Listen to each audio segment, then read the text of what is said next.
আপনি কি জানেন দিনের পর দিন কেন একটু একটু করে আপনি আরও গরিব হয়ে যাচ্ছেন? মাসের শেষে এত টাকা রোজগার করার পরও কেন আপনাকে নিজের ছোট্ট একটা স্বপ্ন পূরণের জন্য অন্য কারো কাছে হাত পাততে হচ্ছে?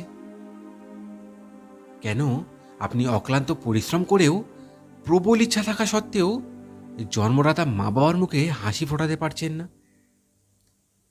হয়তো এই প্রশ্নগুলোর উত্তর আপনার জানা নেই। আর শুধু আপনারই নয়, আপনার, আমার, আমাদের এই সমাজের প্রায় ৯৯% মানুষেরই এই প্রশ্নগুলোর উত্তর জানা নেই। আর তাই প্রবল ইচ্ছা থাকা সত্ত্বেও মা বাবাকে আমরা কিছুতেই বুঝিয়ে উঠতে পারি না যে আমরা তাদের অনুপযুক্ত সন্তান নই। আমরা মনে প্রাণে চাই তারাও যেন আমাদের কাছ থেকে সেই সকল কিছু পায় যা তারা আমাদের ছেলেবেলায় দিয়েছেন। সেজন্য আমরা সর্বোপরি চেষ্টাও করি, কিন্তু মাসের শেষে বাড়িতে বেতন নিয়ে আসার সঙ্গে সঙ্গেই কিভাবে যেন সেই পরিকল্পনা করে রাখা স্বপ্নগুলো নিমেষের মধ্যে ধূলিসাৎ হয়ে যায়। মা বাবাকে ভালো মন্দ কিছু দেওয়া তো দূর, নিজেদের সংসারের বোঝাটাই যেন ঠিকমতো টেনে উঠতে পারি না। অথচ আজ থেকে ঠিক ৪০-৫০ বছর আগে আমাদের পূর্বপুরুষেরা নিজেদের সমস্ত খরচ সামলে নিয়েও ৪-৫ জন সন্তানকে মানুষ করতেন। বাড়িতে রান্না পুজো, লক্ষ্মী পুজো, পৌষ পার্বণ এ জাতীয় কোনো অনুষ্ঠান হলেই বহু সংখ্যক মানুষকে খাওয়ার জন্য আমন্ত্রণ জানাতেন।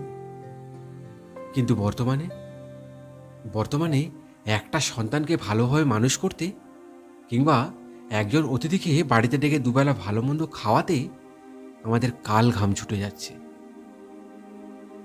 কিন্তু কেন কেন এত টাকা উপার্জন করার পরও আমাদেরকে এইরূপ পরিস্থিতির সম্মুখীন হতে হচ্ছে? আজ এই ভিডিওটার মাধ্যমে আপনি সেই সমস্ত প্রশ্নের উত্তরগুলো পেয়ে যাবেন, যে প্রশ্নগুলোর জন্য আপনি আর্থিক দুশ্চিন্তায় রাতের পর রাত শান্তিতে ঘুমোতে পারেন না।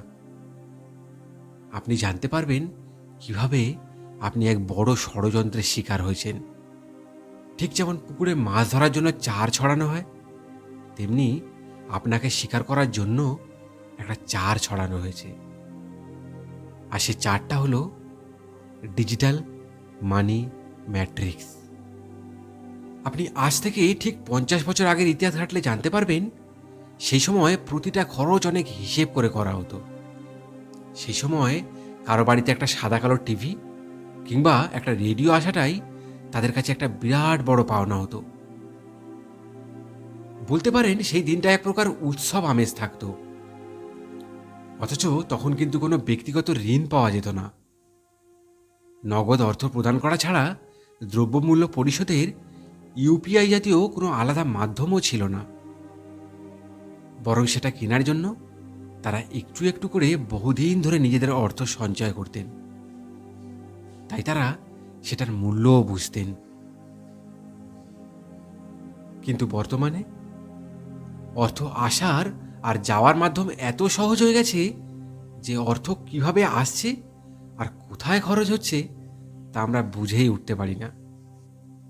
আজ আমরা প্রায় প্রত্যেকেই আর্থিক লেনদেনের জন্য কোনো না কোনো ইউপিআই অ্যাপ্লিকেশন অবশ্যই ব্যবহার করি। কিন্তু আমি যদি আপনার কাছে আপনার শেষ ৫০টা লেনদেনের বিবরণ জানতে চাই, আপনি অনেক চেষ্টা করেও তার অর্ধেকও বলতে পারবেন না।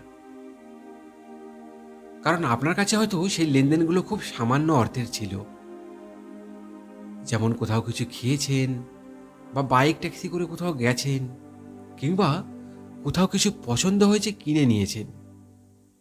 এই জাতীয় নানান লেনদেন যেগুলো আপনি মনে রাখার প্রয়োজন বোধ করেননি। কিন্তু আপনি যদি এই ছোট্ট ছোট্ট লেনদেনগুলোর খরচ একসঙ্গে হিসাব করেন, দেখবেন একটা বেশ মোটা পরিমাণ অর্থ আপনার এইভাবেই খরচ হয়ে গেছে। ঠিক একই রকমভাবে আপনি যদি সারা মাসের হিসাব করেন, তাহলে দেখবেন যে অর্থগুলো আপনার ছোট্ট খরচ হিসাবে বেরিয়ে গেছিল সেগুলো একত্রিত হয়ে আপনার রোজগারের ওপরে ভীষণভাবে প্রভাব ফেলেছে। আর সবথেকে মজার বিষয় হলো এর মধ্যে অনেকগুলো খরচ যেগুলো আপনি করেননি, আপনাকে দিয়ে করানো হয়েছে। কিভাবে? তাহলে শুনুন। আজ থেকে 40-50 বছর আগে মানুষের কাছে অ্যাড পৌঁছানোর মাধ্যম খুবই সীমাবদ্ধ ছিল। রেডিও শুনলে কিংবা খবরের কাগজ পড়লে তবেই অ্যাড শোনা বা দেখা যেত, কারণ টিভিটা খুব কম সংখ্যক মানুষের ঘরে ছিল।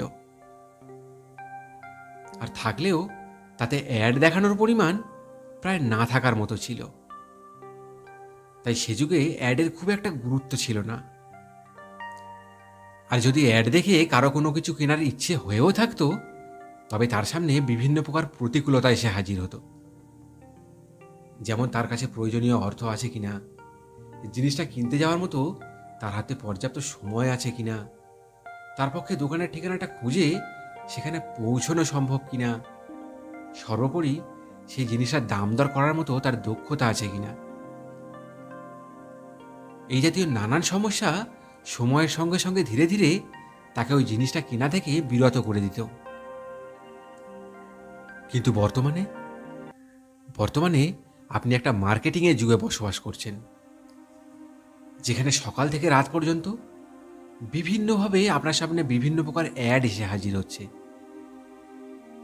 হাতের মোবাইলটা অন করলেই অ্যাড, অফিস যাওয়ার কিংবা আসার পথে রাস্তার দুপাশে অজস্র অ্যাড, এমনকি আজকাল গাড়ির মধ্যেও অ্যাড। এরপর বাড়িতে এসে শান্তিতে টিভিটা চালিয়ে সারাদিনের ঘটে যাওয়া খবরগুলো দেখতে যাবেন, সেখানে 1 ঘন্টার খবরে 50 মিনিট অ্যাড। বলতে পারেন দিনের অধিকাংশ সময়টাই প্রত্যক্ষ এবং পরোক্ষভাবে আপনার অ্যাড দেখে কেটে যাচ্ছে।